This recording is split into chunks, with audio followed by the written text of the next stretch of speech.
રામ નારાયણ રામ। એક વાત યાદ રાખજો, સ્તર અનુસાર જેને જે મંત્ર આપવામાં આવ્યો છે, દીક્ષા આપવામાં આવે છે।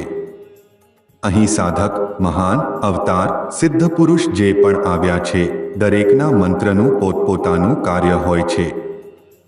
તમને જે મંત્ર મળ્યો છે તેનાથી તમને ફરીથી જન્મ લેવો પડશે નહીં, તમને આ ઝંઝટમાં ફરી પડવું નહીં પડે।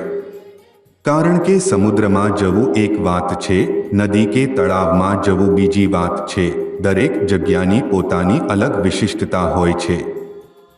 જન્મજાત ગુરુ પાસેથી દીક્ષા મળ્યા બાદ આ સંસારના ચક્રોમાં ફરીને ફરવું પડતું નથી। આ બધું એક ચક્ર તરીકે ચાલી રહ્યું છે।